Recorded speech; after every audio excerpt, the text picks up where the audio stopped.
Ready start.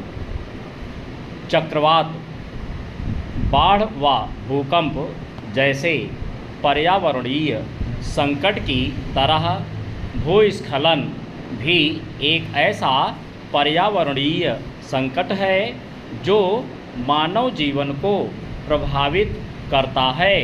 यह हमारी अर्थव्यवस्था को तो प्रतिकूल रूप से प्रभावित करता ही है, समाज के संरचनात्मक ढांचे को भी क्षति पहुंचाता है। इसके कारण राजस्व को क्षति पहुंचती है और सामान्य जनजीवन अस्त व्यस्त हो जाता है। भारत भूस्खलन की समस्या से प्रभावित देश है और देश के कई हिस्से इस दृष्टि से अत्यंत संवेदनशील भी माने जाते हैं। पर्वतीय क्षेत्रों में भूस्खलन की घटनाएं ज़्यादा होती हैं। चेंज। भूस्खलन अनेक कारणों से होता है। इसमें जहां कुछ कारण पर्यावरण संकट व प्राकृतिक घटनाओं से जुड़े हैं, वहीं कुछ का संबंध मानवीय गतिविधियों से है। भूस्खलन का एक बड़ा कारण वनों का विनाश है।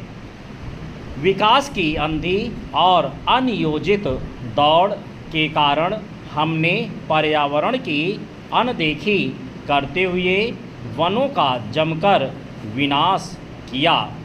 हरे भरे जंगलों का सफाया किया गया और नए वृक्षों के रोपण की तरफ तनिक भी ध्यान नहीं दिया।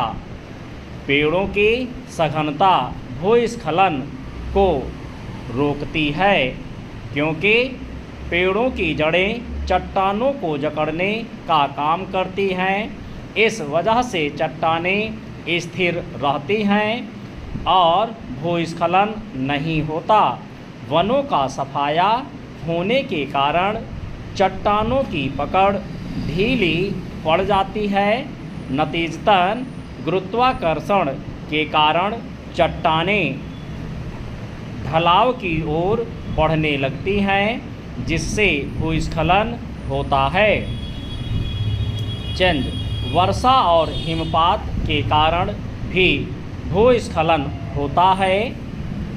लगातार होने वाली तेज बारिश से चट्टानें गीली हो जाती हैं, फलतः इनकी पकड़ ढीली पड़ जाती है। ऐसे में गुरुत्वाकर्षण के कारण उनका झुकाव नीचे की तरफ बढ़ता है, जिसकी परिणति भूस्खलन के रूप में सामने आती है।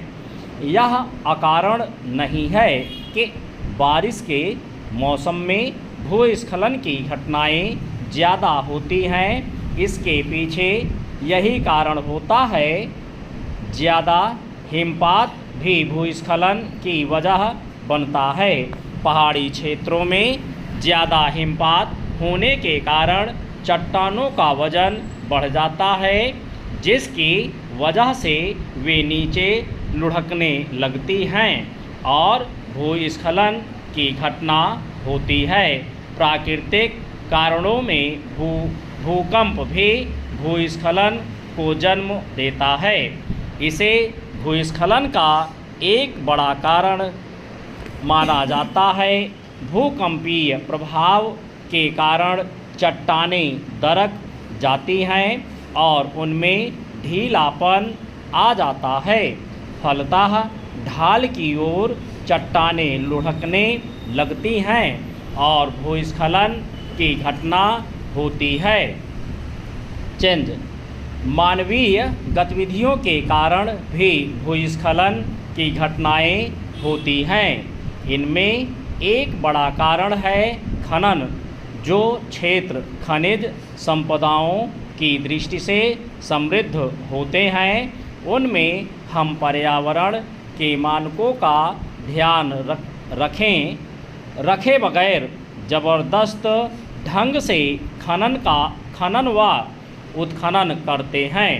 इससे चट्टानें कमज़ोर पड़ती हैं और अंततः ऐसे क्षेत्रों में प्रकृति का कोप भूस्खलन के रूप में सामने आता है। पर्वतीय स्टॉप।